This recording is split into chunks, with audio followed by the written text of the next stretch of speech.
are, who we were, what did we do in the world. This is what we talk about. The Bible Land Museum came in the right time because it came in a time when suddenly we understood that we are part of the Middle East.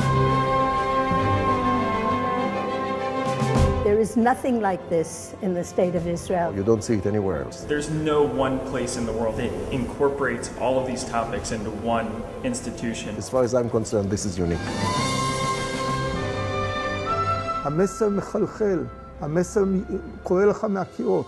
אין פה הטפה, אין פה מיסיונריות. And we're the only museum in the world that takes a collection of this caliber, of the physical evidence, the historicity of the Bible, and tells a story with it.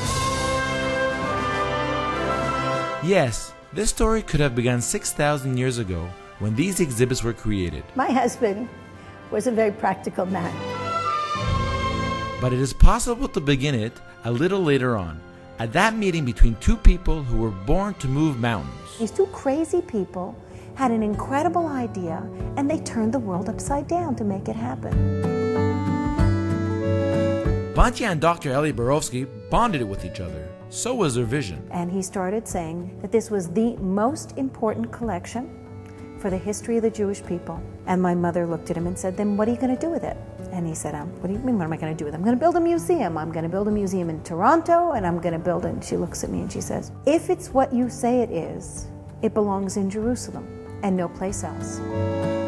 On the way to Jerusalem, Batya was compelled to give up a lot for the dream, which now became a mutual dream. This piece is a very special piece to me. She even gave up these ancient personal exhibits which she had received as a gift. I said to Eli, but you can't sell this piece, it belongs to me. The beautiful picture arrived in Japan, and 10 years later, there was an opportunity to buy it back. I bought it with a whole bunch of other pieces, and it came back home with us. The picture that came back to her, she says, gave her the strength, a lot of strength, to also cope with Israeli bureaucracy. Everything from working with the Lands Authority and the bureaucracy and having Teddy Kollek get involved. It was never easy, but that's all right. It just makes you work harder. I saw the spirit, the enthusiasm, the way they looked at it, both of them. I was attached to the idea. This is a piece from the time of Sennacherib. Year after year, Eli and Batya began to bring back these exhibits to Jerusalem. It is a most important piece of history. And to acquire from all over the world all the proofs of the existence of the glorious rich culture, the culture of the Bible lands. And I said, what are you going to do with this piece? It belongs in our museum. And he said, if you want it, Batya, it's yours. We never knew that Batya Borowski will be such an energetic lady. She's a dynamic, strong-willed, determined individual. היא שילוב מנצח של חוכמה, של ניסיון חיים, של דבקות במטרה ושל חריצות בלתי נראית. She induced him really to bring the collection to Israel. Eli was a visionary, Eli was a dreamer, and she was the pragmatist. She made it all come together. And this museum was built because she made it happen. But the greatest pride, 18 years after the founding of the museum, is the thousands of children who are exposed here to nations and cultures of the Bible era. These children are the most important visitors in the museum. Arab and Jewish children experience actual coexistence in the Bible Land Museum. Batya was actually a pioneer in it. She was one of the first to have done it. This last Passover, we filmed here activities which took place throughout the entire holiday. Needless to say, there was full occupancy. As my husband's dream was to bring history to the children of Israel. Since Eli passed away, Batya Borowski has been leading the Bible Lands Museum. She is here all the time. From the first day, the whole family has contributed to this lifetime experience. We really grew up in this place. This was our heritage, it's our life. I mean, this was the world we lived in. It would be, hold on, help me pull this out. Working here, officially and unofficially, from the age of maybe 14. Speak for yourself. I think I started more like 9 or 10. It's a unique way to grow up. What I wanted to show them was the introductory gallery. Her daughter Amanda came for a year, as well as her daughter Jessica. the year turned into almost 20 years of working together with their mother. We have a private method of communication. It's either a look, a hunch, a glimpse, something.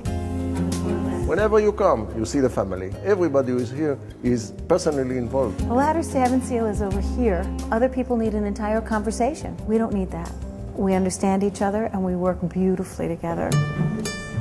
This unique teamwork was a leading force behind the establishment of the permanent exhibition, including rare objects, enabling hundreds of thousands of visitors from the whole world to walk the paths of history. This is our Sumerian temple gallery.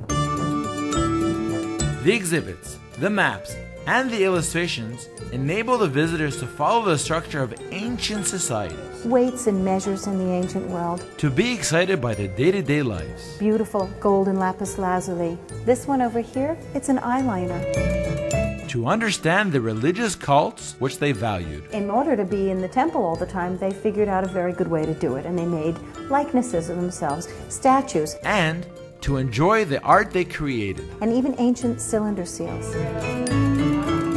In addition, the people of the Bible Lands Museum renew the changing exhibits.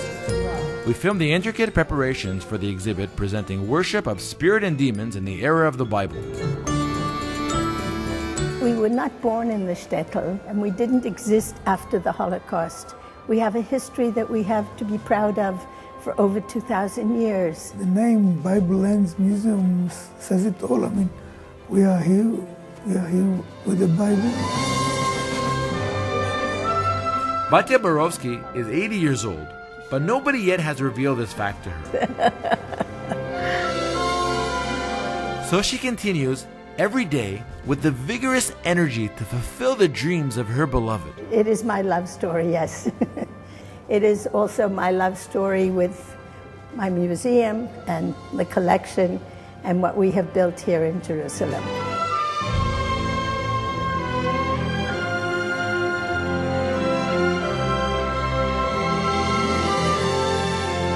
Good evening and Mazal Tov. We celebrate this year a landmark in the history of the Bible Lands Museum. For 18 years, Chai, the museum has brought the past back to life. It's become a vital part of Israel's cultural landscape.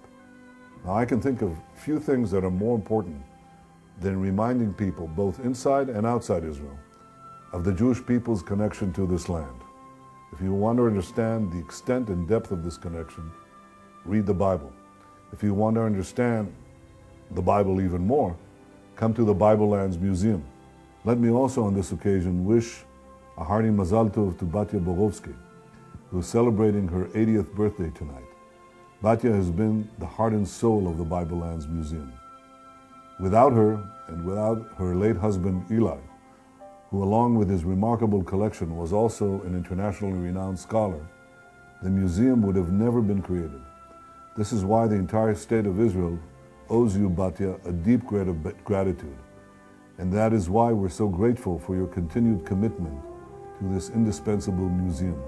It's rightfully taken its place among Israel's leading cultural and educational institutions.